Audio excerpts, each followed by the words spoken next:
Hello అండి, అందరికీ నమస్కారం. పిల్లలకు మనము గుణింతాలతో పాటుగా చిన్న చిన్న పద్యాలు కూడా మనము నేర్పిస్తున్నాం కదండి. అయితే ఈ పద్యం కూడా మీకు తెలిసిందే అండి. నేను చెప్పబోయే పద్యము అది కూడా మీ అందరికీ వచ్చిన పద్యమే. అయితే ఇవన్నీ కూడా పిల్లలకు నేర్పించడం వలన క్లాస్ రూమ్లో వాళ్ళకి టీచర్స్ నేర్పించేటప్పుడు వాళ్ళకి ఈజీగా అర్థమవుతుంది, త్వరగా నేర్చుకోవడానికి వీలు ఉంటుందండి. అంతే, అందరు పిల్లలు ఒకేలాగా ఉండరు కదండి. కొంతమంది పిల్లలు ఒకేసారి చెప్తే వింటారు, వస్తుంది. కొంతమంది పిల్లలకు 2-3 టైమ్స్ చెప్తే అది వస్తుంది.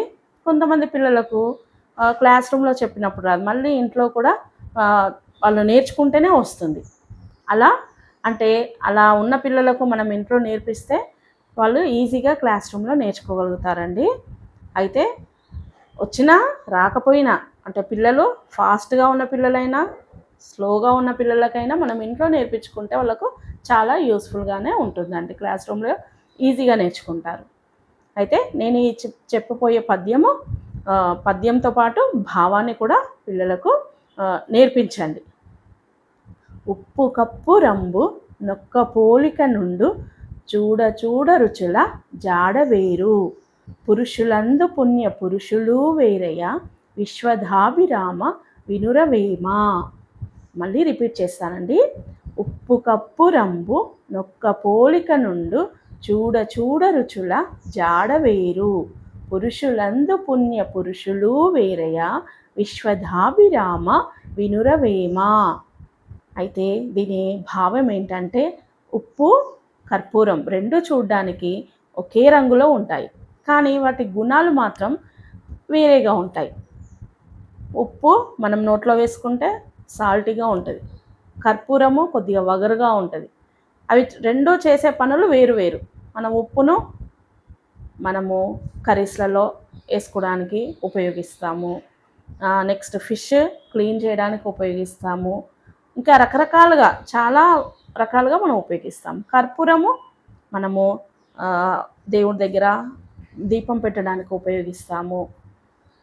ఓకేనా అండి. అలా అంటే రెండు కూడా చేసే వాటి గుణాలు వేరువేరుగా ఉంటాయి. అలాగే పురుషులందు పుణ్య పురుషులు వేరయ్య. పురుషులు అంటే అందరు చూడడానికి ఒకేలా ఉంటారు. అవే 2 కళ్ళు ఉంటాయి, అందరికీ 2 చేతులు ఉంటాయి. 2 ముక్కులు ఉంటాయా? ఉండవు కదండి.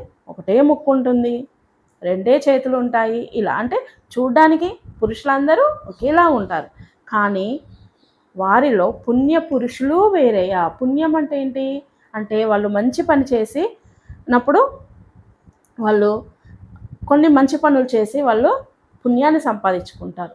అలాంటి వాళ్ళకు మనం వాల్యూ ఇస్తాము, రెస్పెక్ట్ ఇస్తాము.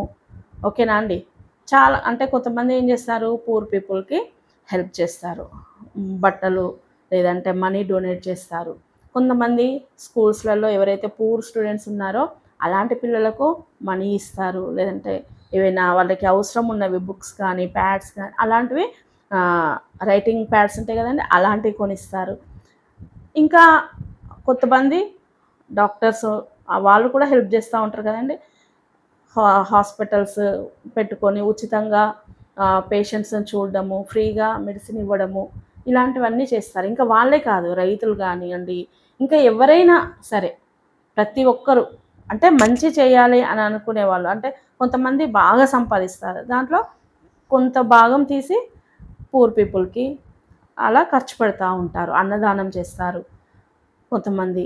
అంటే అలా చేసి వాళ్ళు ఒక పుణ్యాన్ని సంపాదించుకోరు. అలాంటి వాళ్ళని మనం చూస్తే మనము వాళ్ళకు వాల్యూ ఇస్తాం. అందరికీ ఒకే రకంగా మనము రెస్పెక్ట్ ఇస్తాము, అలాంటి వాళ్ళకి ఇంకా కొంచెం ఎక్కువ ఇస్తాము. అంటే పురుషులు అందరూ ఒకేలా ఉంటారు, కానీ అందులో పుణ్యపురుషులు వేరు. ఇప్పుడు మనకు మొన్నే ఇండిపెండెన్స్ డే జరిగింది. మనము ఉన్న వాళ్ళందరినీ మనం గౌరవిస్తామా? గౌరవించం కదా. ఎవరైతే మనకు ఆ ఇండిపెండెన్స్ డే మనం సెలబ్రేట్ చేసుకునే రోజు మనకు ఎంతమంది స్పీచ్ ఇస్తారు, వాళ్ళు ఎవరైతే స్వాతంత్రం రావడానికి కృషి చేసినారో, ఎవరైతే మనకు ఇండిపెండెన్స్ డేని ఇప్పుడు వరకు మనం సెలబ్రేట్ చేసుకోవడానికి అవకాశం ఇచ్చినారో వాళ్ళని మనము గుర్తు చేసుకుంటాము. అలాంటి వాళ్ళకు మనం ఎక్కువ రెస్పెక్ట్ ఇస్తాము. ఇంకా చాలా మంది ఉంటారు, ఒక ఇండిపెండెన్సే కాదు, ఇంకా ఏదైనా టీచర్స్ చదువు చెప్తారు, వాళ్ళకి మనం రెస్పెక్ట్ ఇస్తాము. కొంతమంది టీచర్స్ అయితే ఇంకా అసలు వాళ్ళకు ఉన్నది ఆ నాలెడ్జ్ అంతా కూడా పిల్లలకి చెప్పిస్తూనే ఉంటారు ఫ్రీగా. హోమ్ ట్యూషన్స్ అలా పెట్టుకొని ఫ్రీగా వాళ్ళకి చెప్తూ ఉంటారు. అలా వేరేగా ఉంటారు. కాబట్టి ఇలాంటి పద్యాలు నేర్పించడం వల్ల పిల్లలలో కూడా మనం కూడా మంచి పని చేయాలి, మంచి పనులు చేస్తే మనకు వాల్యూ ఎక్కువగా ఉంటుంది, ఎక్కువ రెస్పెక్ట్ ఇస్తారు అనే విషయాన్ని పిల్లలు నేర్చుకుంటారండి. పుణ్యపురుషులు అంటే వాళ్ళు ఏదో ఫేస్ మీద రాసుకొని ఉండరు, వాళ్ళు చేసే మంచి పనులు ఒక సమాజానికి కానీ లేకపోతే వాళ్ళ ప్రక్కన వాళ్ళకి కానీ ఎవరికైనా సరే ఒక హెల్ప్ చేసి వాళ్ళు ఒక మంచిని చేయడం అనేది వాళ్ళ లక్షణం. కాబట్టి అలా పిల్లలు కూడా చేయాలని అనుకుంటారండి. అంటే చిన్నతనం నుండే పిల్లలు అలాంటివి అలవర్చుకోవడానికి అవకాశం ఉంటుంది. ఇలాంటి పద్యాలన్నీ మనకు బుక్స్లలో రాసింది దేనికి అంటే ఇలా మనం నేర్చుకుంటాం, మన నిత్య జీవితంలో అవి ఉపయోగించుకోవడానికి ఇది హెల్ప్ అవుతుందండి. మరి మీరు కూడా నేర్పిస్తారని నేను అనుకుంటున్నాను. మరి ఈ వీడియో కనుక మీకు నచ్చితే లైక్ చేయండి, షేర్ చేయండి, సబ్స్క్రైబ్ చేయండి. మరొక మంచి వీడియోతో మీ ముందు ఉంటానండి. బాయ్ అండి.